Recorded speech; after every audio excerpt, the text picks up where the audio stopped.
Buenas noches, profesora Gabriela Ramírez Sánchez. Mi nombre, Rita Vázquez Herrera, estudiante de la Prepa en Línea CEP, módulo 14, Universo Natural.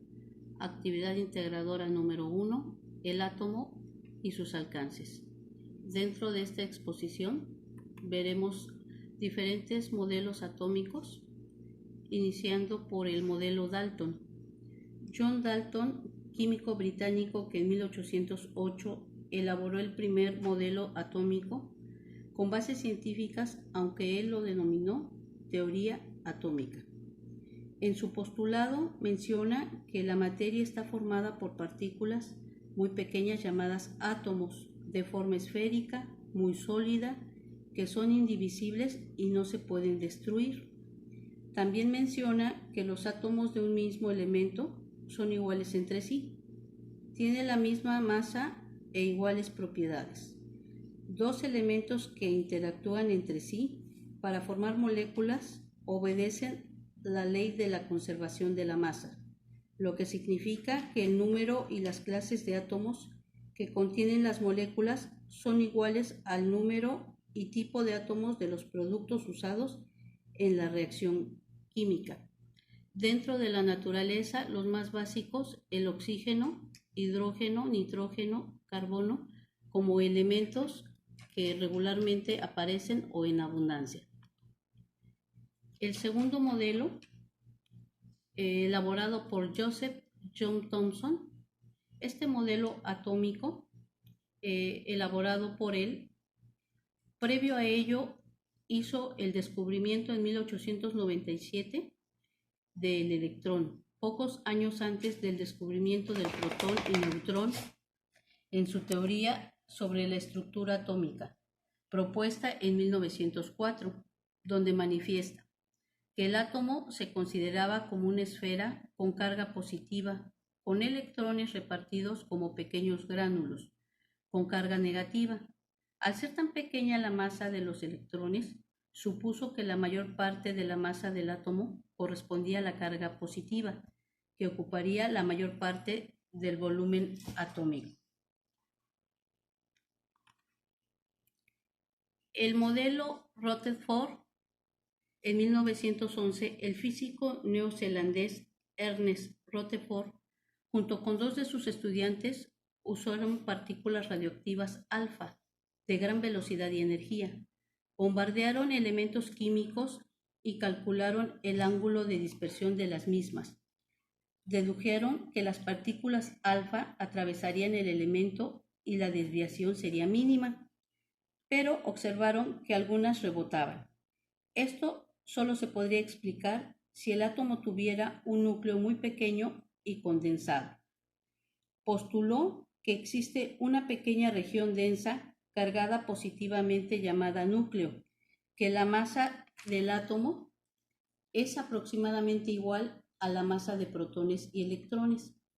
Los protones dentro del núcleo están concentrados en el centro del átomo y los electrones distribuidos al azar alrededor de estos, semejante al sistema solar, donde el núcleo sería el Sol y los electrones los planetas que orbitan a su alrededor. Concluyendo, menciona Rutherford que en el átomo existe un núcleo y corteza. El cuarto modelo es el modelo atómico Bohr. Niels Bohr, en su teoría del átomo, retoma las aportaciones hechas por su antecesor Rutherford para seguir profundizando, donde los electrones describen órbitas circulares en torno al núcleo sin irradiar energía entre varios niveles. El electrón solo emite o absorbe un fotón cuya luz o energía es la diferencia. Las únicas órbitas permitidas para un electrón son aquellas que fijan una expresión matemática en función de un número entero. Pudiera mencionarse 1, 2, 3, 4, 5, 6, 7, etc. Concluye: los electrones en un átomo se mueven de forma estable a una cierta distancia del núcleo, con una energía definida, es lo que se llama estado estacionario. Los electrones en cada estado estacionario siguen una ruta u órbita circular llamada nivel energético o capa. Cuando el electrón está en el estado estacionario, no produce luz, o sea, un fotón. Sin embargo, cuando baja de nivel energético, emite un fotón, o sea, emite luz. Los niveles estacionarios o capas se denominan con las letras K, L, M, N y así sucesivamente. El modelo de Bohr no sirvió para explicar átomos con más de un electrón. Posteriormente, logró un nuevo modelo atómico donde los electrones describían círculos alrededor del núcleo con la ayuda de la teoría cuántica de Planck, los espectros de luz de los elementos y la teoría nuclear de Rutherford en 1913. Como podemos ver, avanzamos en lo que es el conocimiento, pero de una a otra teoría existen diferencias entre estos modelos. Por ejemplo, Dalton menciona, el átomo es indivisible, la carga neutra es generada por el átomo en su totalidad. Thomson menciona, el átomo es divisible, la carga neutra es generada por las subpartículas que conforman el átomo. De Thomson a Rutherford, Thomson menciona, los electrones son estáticos inmóviles en el núcleo. Las subpartículas están juntas en un mismo lugar.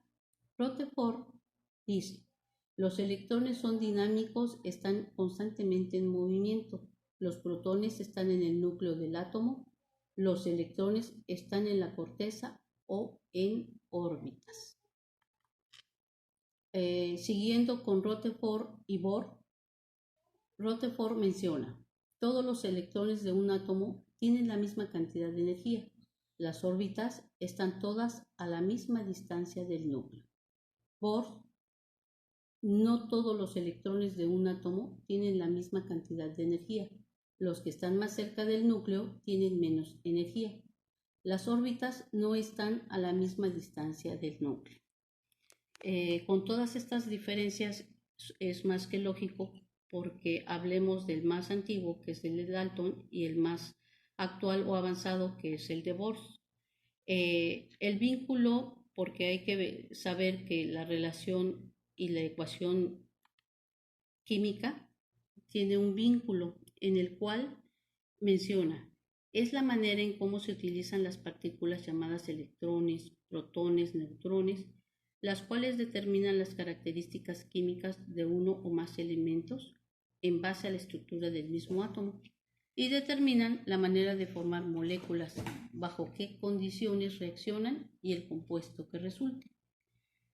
Tanto así que debemos de entender cómo se forman los enlaces. Los enlaces entre átomos es una unión determinada, consecuencia de las fuerzas de atracción entre ellos, ganando, cediendo o compartiendo electrones para alcanzar configuraciones electrónicas estables. Y con ello podemos entender la función del átomo. Fuentes consultadas, las que aquí vemos, y con esto concluyo mi exposición. Gracias.